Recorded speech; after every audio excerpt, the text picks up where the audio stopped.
High viewer, আপনারা সবাই কেমন আছেন? আশা করি আপনারা সবাই ভালো আছেন। আইনি পরামর্শের পক্ষ থেকে সবাইকে জানাই স্বাগতম। উপস্থাপনায় আছি আমি মোহাম্মদ আল আমিন হোসেন আনন্দ, অ্যাডভোকেট, পাবনা জজ কোর্ট, পাবনা। আজকে আইনি পরামর্শের পক্ষ থেকে আমি যে বিষয়টি নিয়ে আপনাদের সামনে আলোচনা করব সেটা হচ্ছে তালাক কি, স্বামীর পক্ষ থেকে স্ত্রীকে সঠিকভাবে তালাক দেওয়ার নিয়ম কি, এরপরে স্ত্রীর পক্ষ থেকে কিভাবে তার স্বামীকে তালাক দিতে পারে বা কিভাবে আদালতে তালাক দায়ের করতে পারে সেই বিষয়ে, এবং স্ত্রী তালাক দিলেও দেড়মোহরের টাকা পায় কিনা, এবং স্বামী স্ত্রীকে তালাক দেওয়ার পরেও স্ত্রী তার স্বামীর বিরুদ্ধে কোনো ধরনের মামলা করতে পারে কিনা সেই বিষয়ে সুস্পষ্ট ধারণা আপনাদের দিয়ে দেব। আমার চ্যানেলটির নাম হচ্ছে আনন্দ আলামিন। আপনারা যদি আমার এই আনন্দ আলামিন চ্যানেলটি ইউটিউবে সার্চ দেন তাহলে আপনারা আইন পরামর্শ বিষয়ক বিভিন্ন ধরনের তথ্য আপনারা পাবেন। সেখানে আমি বিভিন্ন ধরনের আইন সম্পর্কে, আর্জি সম্পর্কে, দেওয়ানি মামলা সম্পর্কে, ফৌজদারি মামলা সম্পর্কে বিভিন্ন ধরনের তথ্য আমি সেখানে আপলোড করেছি। আমার বিশ্বাস আপনারা যদি আমার ভিডিওগুলো স্কিপ না করে শুরু থেকে শেষ পর্যন্ত দেখেন তাহলে আপনারা আইনি পরামর্শ থেকে অনেক কিছু শিখতে পারবেন। কারণ আইনের সম্পর্কে জ্ঞান থাকা সবার অত্যন্ত জরুরি।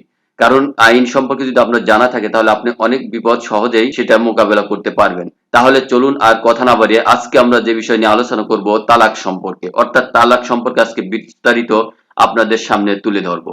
সর্বপ্রথম আমি আপনাদের সামনে যে বিষয়টি আলোচনা করব অর্থাৎ তালাক। দাম্পত্য জীবনের আচরণ বিধি সম্পর্কে বিবাহের আগেই জ্ঞান অর্জন করতে হবে আমাদের। কারণ কি? কারণ এটা হচ্ছে একটি সম্পর্ক যা জীবনের গুরুত্বপূর্ণ অংশ। তাকে কিভাবে সঠিকভাবে টিকিয়ে রাখা যায়, কিভাবে সম্পর্কের উন্নয়ন হবে, আল্লাহ না করুক যদি এ সম্পর্কে অবনতি হয় তাহলে কি রূপে মিল হবে, অথবা জীবনের তাগিদে যদি সম্পর্ক ছিন্ন হয় তাহলে তালাক দিতে হয়। তাহলে তালাক কিভাবে দিতে হবে সে সম্পর্কে আমাদের জানা অত্যন্ত জরুরি। কারণ আমরা জীবনে যখন চলতে যাই নানান ধরনের সমস্যার সম্মুখীন হই। আসলে এই সমস্যার সম্মুখীন কারণে আমরা অনেক সময় সেই সমস্যার সমাধান করতে পারি না। এতে দেখা যায় কি আমাদের যে গোটা পরিবার এবং সমাজে অনেক সমস্যা ভোগ করতে হয়। তাই তালাক অত্যন্ত স্পর্শকাতর একটি বিষয় হলেও কেউ কেউ এর অপব্যবহার করে, কিন্তু ভুল করে হলেও আমরা যে যতটুকু পারি এই তালাক উচ্চারণ করা থেকে আমরা বিরত থাকার চেষ্টা করব। কারণ অতি প্রয়োজন ছাড়া স্বামীর জন্য যেমন তালাক দেওয়া জায়েজ নয়, তেমনি স্ত্রীর জন্য কিন্তু তালাক চাওয়া নিষিদ্ধ। সর্বপ্রথম আমি জানাবো যে আসলে তালাকটা কি। তালাক শব্দের অর্থ হচ্ছে গিয়ে বিচ্ছিন্নতা বা ত্যাগ করা। ইসলাম ধর্মের আনুষ্ঠানিক বিবাহ বিচ্ছেদকে তালাক বলা হয়। স্বামী সব অবস্থানে তালাক দিতে পারেন, আর স্ত্রী শুধু তখনই তালাক দিতে পারবেন যদি বিয়ের সময় এর লিখিত অনুমতি দেওয়া হয় বা কিছু প্রক্রিয়া অনুসরণ করে।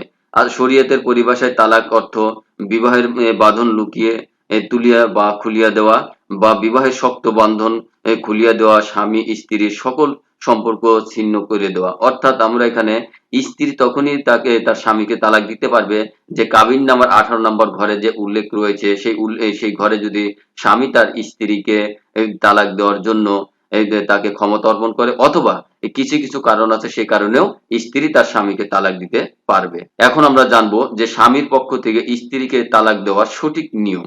আমাদের এই সঠিক নিয়ম জানা না থাকার কারণে স্বামী স্ত্রীর মধ্যে তালাক হলে যে তালাকের যে নোটিশ দিতে হয় ইউনিয়ন পরিষদ চেয়ারম্যান বা পৌরসভা বা সিটি কর্পোরেশনের মেয়রের বরাবর পাঠাতে হয়, সেই জিনিসটা আমাদের অনেকে জানা নেই। যার কারণে আমাদের দেখা যায় যে আমরা অনেকে তালাক দেওয়ার পরে সেগুলো ভুলে যাই। সেগুলো না দেওয়ার কারণে পরবর্তীতে বিভিন্ন ধরনের মামলার সম্মুখীন হতে হয়। আসলে তালাকের নোটিশ চেয়ারম্যান বা মেয়র বরাবর পাঠালে কি ধরনের আইনি সুবিধা পাওয়া যাবে সে সম্পর্কে আপনাদের সুস্পষ্টভাবে আমি তুলে ধরবো। একজন স্বামীর পক্ষ থেকে স্ত্রীকে তালাক দেওয়ার সঠিক নিয়ম সম্পর্কে মুসলিম পারিবারিক আইনের 1961 আইনের 7-1 ধারা এবং 7-3 ধারা এবং 7-4 ধারা তিনটি ধারাতে উল্লেখ করা হয়েছে। পারিবারিক আইনের 1961 সালের এই আইনের 7-1 ধারাতে বলা হয়েছে যে তালাকের নোটিশ এক কপি রেজিস্ট্রি ডাকে প্রাপ্তির স্বীকারপত্র সহকারে স্ত্রীর কাছে পাঠাতে হবে, এবং এই কপির ফটোকপি স্ত্রী বর্তমানে যে ঠিকানায় বসবাস করছে সেই ঠিকানায় ইউনিয়ন পরিষদ হলে ইউনিয়ন পরিষদের চেয়ারম্যানের কাছে পাঠাতে হবে। যদি সে পৌরসভা বা সিটি কর্পোরেশনে বসবাস করে তাহলে সে মেয়রের কাছে রেজিস্ট্রি ডাকযোগে প্রাপ্তির স্বীকারপত্র সহকারে তাকে পাঠাতে হবে। অর্থাৎ আমরা এই ধারা পর্যালোচনা করে এটি বুঝতে পারছি যে পারিবারিক আইনের 1961 সালের 7 ধারা অনুযায়ী যে এই দুইজনকে অবশ্যই আমাদের নোটিশ পাঠাতে হবে। প্রথম জন হচ্ছে তালাক গ্রহীতা আর দ্বিতীয় জন হচ্ছে হলো গিয়ে চেয়ারম্যান বা মেয়র। অর্থাৎ মুসলিম পারিবারিক আইন 1961 সালের আইনের 7-এর 3 ধারাতে বলা হয়েছে যে চেয়ারম্যান বা মেয়রের কাছে নোটিশ প্রদানের তারিখ হতে 90 দিন পর এই তালাক কার্যকর হবে। এরপরে মুসলিম পারিবারিক আইনের 1961 সালের 7-এর 4 ধারাতে বলা হয়েছে যে চেয়ারম্যান বা মেয়র তালাকের নোটিশ পাওয়ার পর 30 দিনের মধ্যে তালাকদাতা ও তালাক গ্রহীতার মধ্যে পুনর্মিলন করার উদ্দেশ্যে একটি সালিশ পরিষদ গঠন করবেন এবং প্রয়োজনীয় সকল ব্যবস্থা গ্রহণ করবেন এবং পুনর্মিলনে ব্যর্থ হলে 90 দিন পর তালাক কার্যকর হবে। এখন কথা হচ্ছে যে 90 দিন পরে যদি তালাক এটা কার্যকর হয় তাহলে এই যে চেয়ারম্যান এবং মেয়রের কাছে তালাকের নোটিশ পাঠানোর সুবিধা হচ্ছে কি যে চেয়ারম্যান বা মেয়রের নালিশ পরিষদের মাধ্যমে তালাকদাতা এবং তালাক গ্রহীতার মধ্যে পুনর্মিলনের একটা চেষ্টা করবেন। আর পুনর্মিলন না হলে পারে 90 দিন পরে তালাকটা কার্যকর হবে। আমাদের একটা কথা সবসময় মনে রাখতে হবে মনোযোগ দিয়ে, সেটা হচ্ছে লাইসেন্স প্রাপ্ত দেশের বেশিরভাগ কাজীরাই হচ্ছে মুসলিম পারিবারিক আইনের অধ্যাদেশের 7-এর 1 ধারায় তালাকের নোটিশ এসের ধরনের শিরোনাম যুক্ত নোটিশ নিজেরাই ছাপিয়ে রেখেছেন এবং সেগুলো দিয়ে যার যার চাহিদা মতো তালাকের নোটিশ পাঠাচ্ছে। আসলে আরেকটা জিনিস আপনারা মনে রাখবেন সবসময় যে কাজীরা তালাকদাতা হয়ে নোটিশ তৈরি এবং পাঠানোর যে কাজটি করে থাকেন তা শুধু তালাক ঘোষণা হিসেবে কাজ করবে। কিন্তু আমরা অনেকে মনে করি যে তারা সবকিছু করতে পারে, আসলে এটা আমাদের ধারণা ঠিক নাই। কারণ কি জানেন যে এই ঘোষণার শেষ পর্যন্ত কার্যকর নাও হতে পারে। তাই ঘোষণার সঙ্গে সঙ্গে যে তালাক রেজিস্ট্রি করে ফেলার সুযোগ কাজীর নেই, কারণ কাজী অনেক সময় আপনাদের কাছ থেকে অসৎ পথ অবলম্বন করে আপনাদের কাছ থেকে টাকা নিয়ে সেটা আপনাদের তালাকের নোটিশে যে তালাকের একটা সার্টিফিকেট কপি দিতে পারে। কিন্তু আপনারা সবসময় মনে রাখবেন যে তিনি যদি সেটা করে থাকেন তাহলে সেটা রেজিস্ট্রি কার্যকর হওয়ার কোনো তালাকের প্রমাণ হিসেবে গণ্য হবে না। কারণ এটাই সবসময় মনে রাখবেন আপনারা যে হচ্ছে কেবল 90 দিন অতিবাহিত হওয়ার পরে একজন নিকা রেজিস্ট্রিকারী কর্তৃক তালাকের সার্টিফিকেট গ্রহণ করতে হবে। আর যদি কোনো ব্যক্তি যে অর্থাৎ কোনো স্বামী যদি চেয়ারম্যান বা স্ত্রীকে নোটিশ প্রদান না করে তাহলে স্বামীর 1 বছর বিনাশ্রম কারাদণ্ড অথবা 10,000 টাকা পর্যন্ত অথবা উভয় প্রকার দণ্ডে কিন্তু দণ্ডিত হতে পারে সে।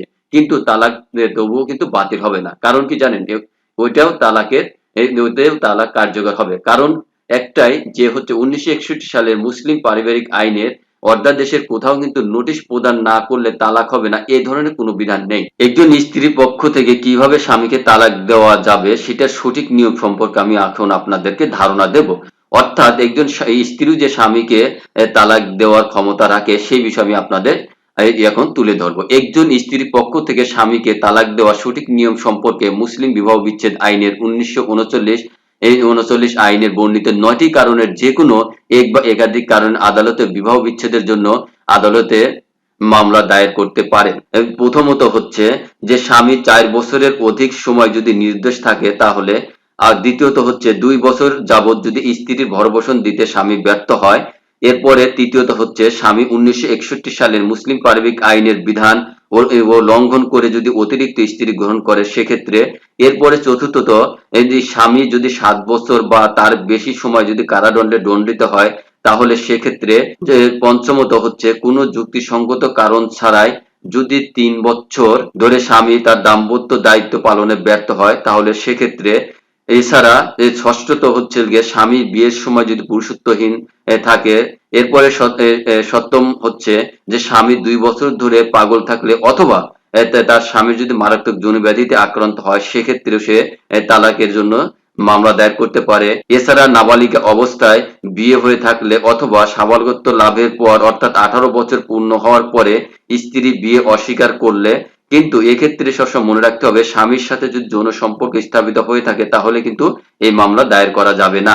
নবম কারণটা হচ্ছে যদি কোনো অর্থে স্বামী হচ্ছে স্ত্রীর উপরে নিষ্ঠুর আচরণ করে, যেমন যদি ধরেন যে যদি স্ত্রীকে শারীরিক বা মানসিক নির্যাতন করে সেক্ষেত্রে। এরপর কুখ্যাত মহিলাদের সাথে যদি স্বামীর মেলামেশা করা বা নৈতিকতা বর্জিত জীবনযাপন করা। এরপরে নৈতিকতা বর্জিত জীবনযাপনের জন্য স্ত্রীকে বাধ্য করা, স্ত্রীর সম্পত্তি হস্তান্তর করা বা স্ত্রীকে তার সম্পত্তির বৈধ অধিকার প্রয়োগে দেওয়া। এরপরে স্ত্রী তার ধর্মীয় আচার অনুষ্ঠানে পালনে বাধা দেওয়া। এরপরে যদি স্বামী তার একাধিক স্ত্রী থাকে তবে পবিত্র কোরআনের নির্দেশে তাদের সাথে যদি সমান ব্যবহার না করে এক্ষেত্রেও কিন্তু স্ত্রী তার স্বামীকে তালাক দেওয়ার দিতে পারে এবং তালাক দেওয়ার জন্য সে আদালতে মামলা দায়ের করতে পারে। এখন আপনাদের মনে প্রশ্ন আসতে পারে যে স্ত্রীর পক্ষ থেকে স্বামীকে তালাক দিলে স্ত্রী কোনো দেনমোহরের টাকা পায় কিনা। আসলে আপনারা সবসময় মনে রাখবেন এই বিষয়ে যে যদি স্ত্রী তার স্বামীকে তালাক দেয় তাহলে তার দেনমোহরের টাকা পরিশোধ করতেই হবে। কারণ এই দেনমোহরের টাকাটা হচ্ছে ওই স্ত্রীর, এটা হচ্ছে পাওনা টাকা, অর্থাৎ এটা তার হক। এই জন্য স্বামী বা স্ত্রী যেই তালাক দিক না কেন তার দেনমোহরের টাকা পরিশোধ করতে হবে। অর্থাৎ একজন স্ত্রীর পক্ষ থেকে স্বামী একে যদি তালাক দেয় তাহলে ওই স্ত্রী তালাক প্রদানের ৩ বছরের মধ্যে দেনমোহরের টাকার জন্য যদি স্ত্রী পারিবারিক আদালতে মামলা দায়ের করেন তাহলে দেনমোহরের টাকা তিনি পাবেন। এখন আপনাদের এখানে প্রশ্ন হতে পারে যে আসলে দেনমোহরের পুরো টাকা কি স্বামীকে একসাথে পরিশোধ করতে হবে নাকি স্বামীর কিস্তিতে কিস্তিতে টাকা পরিশোধ করার সুযোগ পাবে। এক্ষেত্রে আপনাদের হয়তো প্রশ্ন আসতে পারে।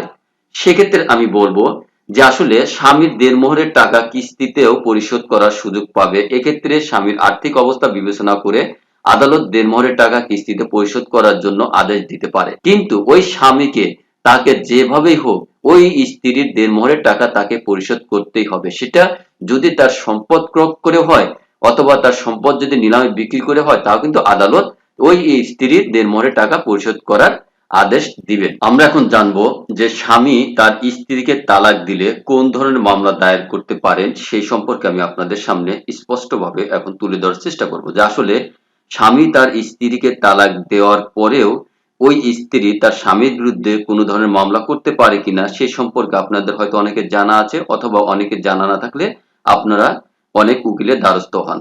কিন্তু আমার এই ভিডিওর মাধ্যমে আপনারা সেটা স্পষ্টভাবে সেটা জানতে পারবেন যে স্ত্রী তার স্বামীর বিরুদ্ধে প্রথমত যে মামলাটি করতে পারবে সেটা হচ্ছে যৌতুক দাবির মামলা। এরপরে দ্বিতীয়ত সে যেটা করতে পারবে যে যৌতুকের কারণে তার উপরে যে সাধারণ আঘাত বা গুরুতর যে আঘাত করে সেই আঘাতের জন্য সে মামলা দায়ের করতে পারবে। এছাড়া সে আরেকটি মামলা করতে পারবে সেটা হচ্ছে দেনমোহর এবং ভরণ পোষণের জন্য যেটা মামলা সেই মামলা সে করতে পারবে। অর্থাৎ এই ৩ ধরনের মামলা সে করতে পারবে। যে প্রথমত হচ্ছে যৌতুকের মামলা। আসলে যে স্বামী যদি বিদেশে যাওয়ার জন্য টাকা চাইতে পারে বা ব্যবসার জন্য টাকা চাইতে পারে, এছাড়া চাকরি বাকরির জন্য টাকা চাইতে পারে, অর্থাৎ যে কোনো কারণেই হোক যদি তার স্ত্রীর নিকট থেকে সে যদি কোনো ধরনের টাকা বা সম্পদের জন্য যদি চাপ দিয়ে থাকে বা তার উপরে যদি নির্যাতন করে থাকে সেটা হবে যৌতুকের দাবি করা। এই যৌতুকের দাবির জন্য যদি কোনো স্বামী তার স্ত্রীর কাছে যৌতুকের দাবি করে তাহলে সেই স্ত্রী ম্যাজিস্ট্রেট আদালতে মামলা দায়ের করবেন। এখন ম্যাজিস্ট্রেট আদালতে সে যৌতুক নিরোধ আইনের ৩ এবং ৪ ধারা অনুযায়ী মামলাটা দায়ের করবেন। আর এই মামলা যদি সঠিকভাবে প্রমাণ করতে পারেন ওই স্ত্রী যে আসলে তাকে যৌতুকের জন্য বিভিন্নভাবে নির্যাতন করা হয়েছে এবং যৌতুকের জন্য তাকে হচ্ছে তালাক দেওয়া হয়েছে তাহলে সেক্ষেত্রে যদি প্রমাণ হয় এই জন্য ওই স্বামীর সর্বনিম্ন ১ বছর এবং সর্বোচ্চ ৫ বছর পর্যন্ত কারাদণ্ড বা সর্বোচ্চ ৫০,০০০ টাকা পর্যন্ত তার জরিমানা অথবা তার উভয় দণ্ডে দণ্ডিত হতে পারে। যদি কোনো স্বামী তার স্ত্রীকে যৌতুকের জন্য সাধারণ আঘাত বা গুরুতর আঘাত করে থাকে তাহলে ওই স্ত্রী থানায় বা নারী ও শিশু নির্যাতন দমন ট্রাইব্যুনাল আছে সেখানে তিনি নারী ও শিশু নির্যাতন দমন আইনের ১১ গ ধারা অনুযায়ী সাধারণ আঘাত যদি হয় তাহলে সেই জন্য মামলা দায়ের করতে পারবে। আর যদি গুরুতর কোনো আঘাত করে থাকে সেক্ষেত্রে তিনি ওই যে নারী ও শিশু নির্যাতন দমন আইনের ১১ খ ধারা অনুযায়ী ওই স্বামীর বিরুদ্ধে তিনি মামলা দায়ের করতে পারবেন। এখন এক্ষেত্রে কথা হচ্ছে যে এই মামলা যদি প্রমাণ হয় তাহলে সেক্ষেত্রে ওই স্বামীর কি হবে। যদি এই মামলায় যদি প্রমাণ হয় তাহলে সাধারণ আঘাতের জন্য ওই স্বামীর ১ বছর থেকে সর্বোচ্চ ৩ বছরের কারাদণ্ড হতে পারে। আর এছাড়া যদি এর সাথে তার কিন্তু অর্থদণ্ড হতে পারে। ওই স্বামী যদি স্ত্রীকে গুরুতর আঘাত করে থাকে অর্থাৎ অনেক জখম করে থাকে তাহলে সেক্ষেত্রে তার সর্বনিম্ন ৫ বছর থেকে সর্বোচ্চ যাবজ্জীবন পর্যন্ত কারাদণ্ড হতে পারে এবং সেই সাথে তার অর্থদণ্ড হতে পারে। আর তৃতীয়ত যে মামলাটা সে করতে পারবে সেটা হচ্ছে দেনমোহর বা ভরণ পোষণ আদায়ের জন্য মামলা। কারণ এটা হচ্ছে স্ত্রীর হক। স্ত্রী তার দেনমোহরের টাকা তার স্বামীর কাছ থেকে পাবে, এটাই হচ্ছে আমাদের মুসলিম পারিবারিক অধ্যাদেশে সেখানে উল্লেখ করা রয়েছে। এটা হচ্ছে স্ত্রীর হক, সে সেজন্য যে কোনো সময় নয়, এর জন্য নির্দিষ্ট একটা টাইমও দেওয়া রয়েছে যে স্বামী যদি তার স্ত্রীকে যদি তালাক দিয়ে থাকে হওয়ার 3 বছরের মধ্যে তাকে দেনমোহর এবং ভরণ পোষণের জন্য মামলা দায়ের করতে হবে। তিনি পারিবারিক আদালতের অধ্যাদেশে 1985 সালের আইনে দেনমোহরের জন্য 5 গ ধারা এবং ভরণ পোষণের জন্য 5 ঘ ধারা ওই স্বামীর বিরুদ্ধে মামলা দায়ের করবেন পারিবারিক আদালতে। এখন যদি ওই পারিবারিক আদালতে তিনি মামলা দায়ের করেন, যদি ওই মামলায় ওই স্ত্রী যদি ডিগ্রি পেয়ে থাকেন, তাহলে তার যে সম্পত্তি আছে অর্থাৎ ওই স্বামীর যে সম্পত্তি আছে সেটা নিলামে বিক্রি করে হলেও ওই স্ত্রীর দেনমোহর এবং ভরণ পোষণের টাকা আদায়ের জন্য নির্দেশ দিয়ে থাকবেন। অর্থাৎ সে যেভাবেই হোক না কেন তাকে ওই ভরণ পোষণ এবং দেনমোহরের টাকা পরিশোধ করতে হবে। হাই ভিউয়ার, আমি এতক্ষণ চেষ্টা করেছি আপনাদের সামনে তালাক সম্পর্কে বিস্তারিত আলোচনা করার জন্য। আপনারা যারা আমার এই আইনি পরামর্শ ভিডিওটি এতক্ষণ ধৈর্য সহকারে দেখেছেন তাদের সবাইকে আমি জানাই আন্তরিক ধন্যবাদ। আমি আবারও আপনাদের স্মরণ করে দিচ্ছি, আমার চ্যানেলটির নাম হচ্ছে আনন্দ আলামিন। আপনারা যদি ইউটিউবে গিয়ে আনন্দ আলামিন লিখে সার্চ দেন তাহলে আইন নিয়ে পরামর্শ এর মধ্যে আপনারা অনেক ধরনের ভিডিও পাবেন। সেগুলো দেখলে আপনাদের দৈনন্দিন জীবনে আইন সম্পর্কে যে বিষয়গুলো খুঁটিনাটি বিষয় জানা দরকার সেই বিষয়গুলো আপনারা জানতে পারবেন। তাহলে আজকে আর কথা না বাড়িয়ে পরবর্তী টিউটোরিয়াল দেখার আমন্ত্রণ জানিয়ে আজকের মতো আমি বিদায় নিচ্ছি। আমি মোহাম্মদ আলামিন হোসেন আনন্দ, অ্যাডভোকেট, পাবনা জজ কোর্ট, পাবনা। আপনারা সবাই ভালো থাকুন, সুস্থ থাকুন। আল্লাহ হাফেজ।